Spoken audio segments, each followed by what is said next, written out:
It seems like you are having a blast doing this, just watching it, Billy. Absolutely. I love playing this character. Yeah, it's the only thing that I've come across the last few years that I would do on a regular basis. I could play it from now on, actually. I love it. Now, I know because when you did Fargo, that was kind of a one-off because that's the way that that series is set up, changing characters completely from season to season, even decades. So is this the first TV show that you've done, like as a recurring character, where it's just based around somebody that you're playing, pretty much? I mean, except for when I was first coming up, right? You know, I did TV back then. I remember doing an episode of Matlock and Knots Landing, stuff like that. I mean, just a few lines. Were you in a scene with Andy Griffith? No, I actually wasn't. I was so excited to do Matlock, and then you get there and you find out it's, your scene was like some other guy like you that nobody's ever heard of. You wanted to be in a scene with Andy Griffith. Oh, yeah, and I'm in a scene with some guy named Buddy or whatever. It's like, hey, nice to meet you. Whatever. But, and again, Matlock, those were back in the days where those were the types of shows about a lawyer, right? Oh, yeah, Now, exactly. what you're doing right now is completely far whole afield. Whole other thing. Also far afield of what David E. Kelley has done with lawyer characters as well.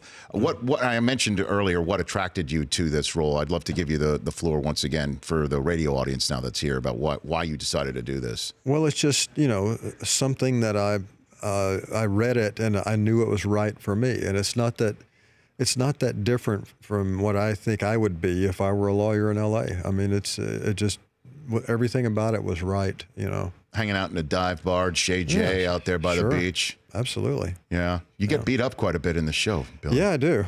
Yeah. I'm used to it, though.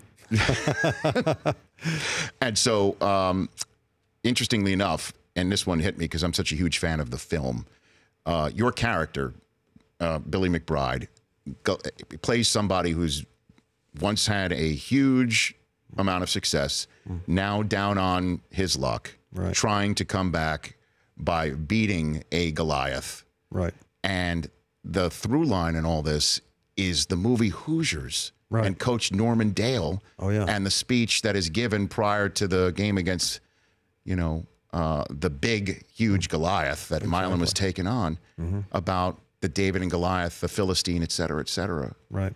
That spoke to me. Right. I'm wondering if it spoke to you when you read that in the script. Absolutely, and it came about. It actually wasn't in the script. What was there was my backstory that was given to me by one of the producers, who was that I'd gone to the University of Indiana. Right. And so once I had that, Hoosiers is one of my favorite movies and my favorite sports movie. So I thought, okay, well, I'm going to throw something in every now and then about Hoosiers. And there are a couple of times when I'm actually watching Hoosiers on my laptop in the series. Yes, I mean? And kind of like mouthing the words along, and in real life I know it too, like every scene. And we were talking backstage about how no matter how many times you watch Hoosiers, you're always nervous. You're always afraid they're going to lose. And I talk back to the movie still. I've probably seen it 500 times. Me too. Just over and over, I've seen that movie. So this was your idea. Let's get the movie Hoosiers involved in the show. Yeah, the Hoosiers part was the Indiana part was already there. But let's use the film. Let's use the speech. Sure.